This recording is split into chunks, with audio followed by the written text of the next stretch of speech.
This year, Sikhs all over the world are celebrating 550 years since the birth of Guru Nanak Dev Ji. 550 years, that's a huge landmark. Yeah. How have Sikhs been celebrating? So, where do I start actually?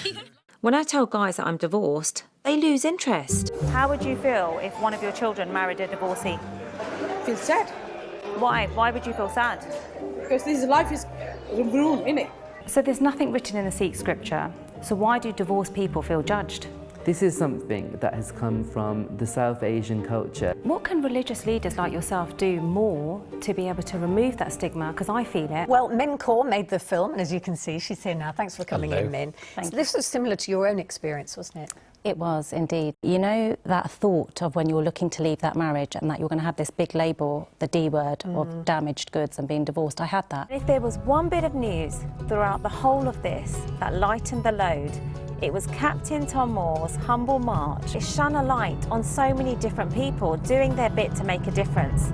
So I'm on a little road trip across London to meet some of these people, just to say thank you, really.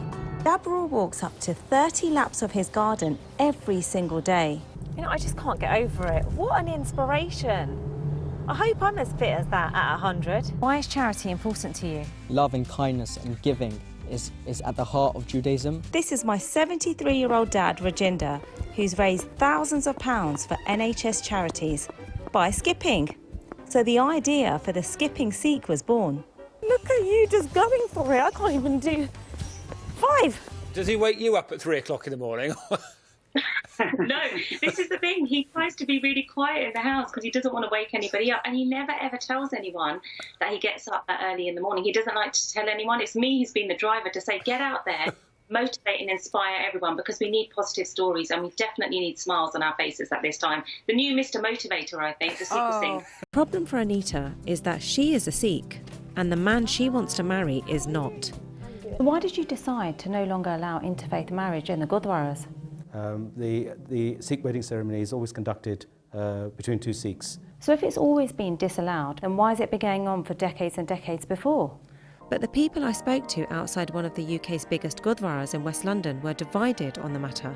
Do you think the Gurdwara should accept interfaith marriages? Yes, I do. I don't believe in segregation. I think the protests are happening now because it's happening more commonly now. In the middle of that debate is Anita, still planning a wedding outfit for a ceremony that looks unlikely to happen.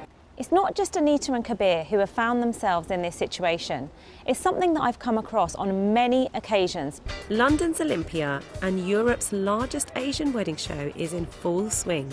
Asians splash roughly twice as much cash on weddings than average. About 130,000 pounds. What?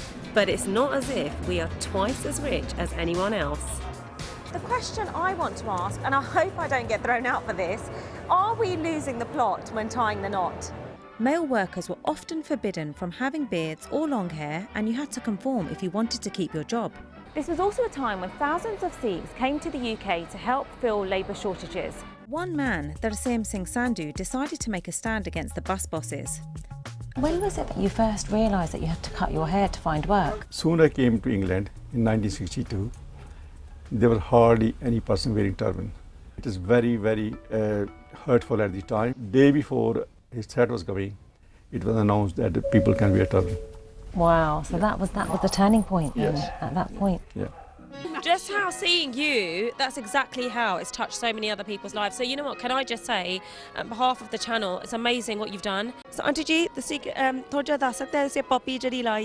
what reason today are we here? This Gurdwara, a Sikh place of worship, is starting the new year by being one of the first to go plastic free. And what about your drinks? Are they served in plastic cups? They used to be served in plastic cups, but now they're served in glasses. Stories like that certainly give me a skip in my step during these extraordinary times.